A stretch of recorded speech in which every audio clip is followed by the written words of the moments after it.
My name is Carl, and I am an inmate, and I would like to take time to share some of my experiences with you that I have had over the last 49 years.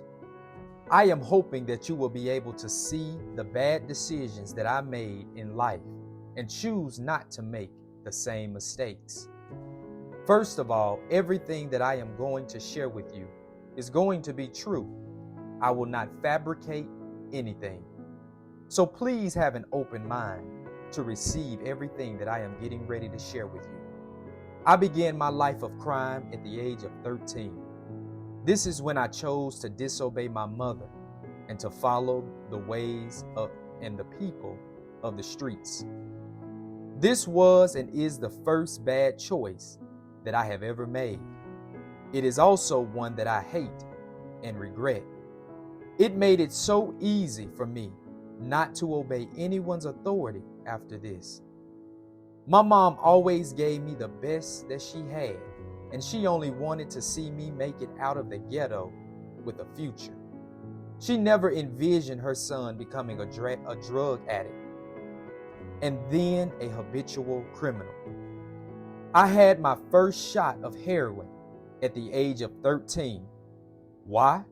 Because I wanted to fit in with a bunch of guys that my mother knew were no good. But I insisted on wanting to be with these guys. And as a result of this, I started doing everything that they were doing. Sort of like a going along to get along. Eventually, I became an accomplished actor in front of my family. I was pretending like all was well, when in reality, I was catching it from everywhere. The only person I did not fool was my mom. She knew all the time that her son was in a lot of trouble. Soon I became a liar, a deceiver, and a thief, all at the tender age of 13. I thought that I had it all together. One day my mom came to me and asked me, was I getting high? And I lied to her, telling her no. She did not buy it. She did not buy any of it. Why?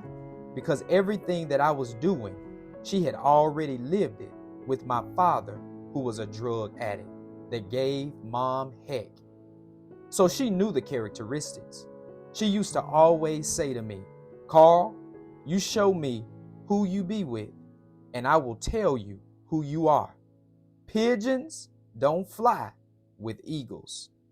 Back then, I did not understand what she was saying, but now it is crystal clear. She used to also tell me that no one wants a sewer rat for a pet, and that drug addicts were compatible to sewer rats. I thought that she was crazy telling me crazy sayings. I now understand what she was trying to get me to see. Once I got totally strung out on drugs and could not get close to the ones I loved, I understood that I had become that undesirable sewer rat. From 1969 to date, I have been on a roller coaster ride trying to survive by the way of the streets. I was always promised to get rich and to have everything that I desired, but I always ended up with a jail term and a lonely cell. I have been in and out of prison 5 times. Today I am serving 50 to life for multiple robberies that I committed to feed my drug habit. This is the end result of being disobedient to my mother and not obeying the law. I have been doing my time here in prison since 1998. I want you to know that it is not a day at the beach. First of all, my family and so-called friends have stopped communicating with me. I can't say that they abandoned me, because it is the opposite. I abandoned them. This is one of the worst parts about doing this term. I am all by myself. It's very painful. There is no mail in abundance, no packages, no money orders to assist me with the things that I may need, and most of all, no love. Also, to include in this wonderful package that I share with you, let me include that my health is failing me rapidly. Every time I look around, I have been diagnosed with something new. I was told that I have HIV. I have a disease of the liver due to being affected with the hepatitis C virus. I have high blood pressure and a few more things. I am having these complications as a result of me choosing to put toxic drugs in my body. As it stands right now, I am going to die in a place that I am fearful of dying in. Why? I do not want to die without dignity. In here, I know that I am not going to die with dignity. Sometimes I see myself dead, and then I wake up to see how many of my family members and friends have come to pay their last respects. And I find that no one is there except an inmate gang to throw some dirt into a stranger's face, and a correctional officer there only to supervise them. Tell me, are you in the mood to hear this? In here, there is always the possibility that something very violent may happen at any given time. This means that you can become a victim of circumstances, being killed, stabbed, beat badly, or blamed for something that you did not do. Gang violence is real. Extortion is very real. The racial tensions among blacks and Latinos are very real. The chance of you being challenged by one of these fools in here is very real. Also, there is a great chance that one of these fools in here might try to turn you into a little girl. Oh yeah, this really does happen in here. You might also get a little confused and venture off into some same-sex relationship. This can be very lethal for you. Tell me, are you in the mood for any of this? There is also the possibility that you might have an encounter with an officer in here that might take something personal that happened between the two of you and then have you beat to no ends, then taken to court and given a new charge. You could be denied all of your privileges that you have, meaning your mail stops coming to you, your lights get turned off, your water is turned off, and you won't be allowed to eat as scheduled. There is a host of other things that I can tell you, but I will leave you with what I have stated so that you can ponder on them. Tell me once again, are you in the mood for any of this? Death lurks all around this place. There are all sorts of predators and parasites walking side by side with you and probably sleeping in the same cell with you. Choose another career that is more promising, my child. Don't become a career criminal.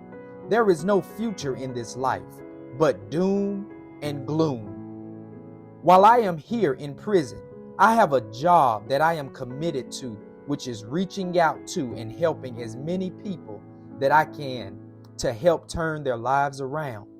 I choose to do it because of the challenge that exists here on any given day.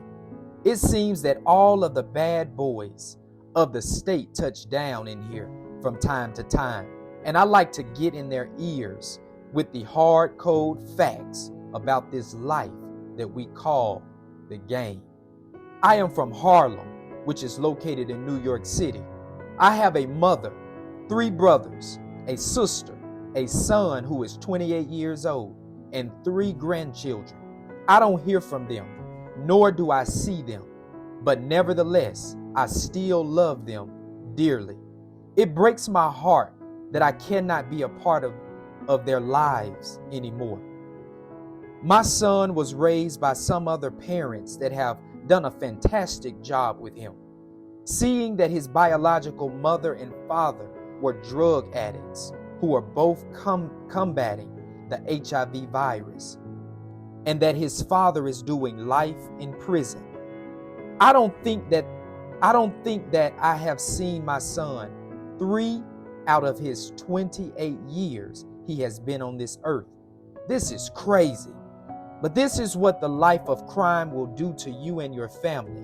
It will put a tremendous wedge between you. Are you in the mood for this?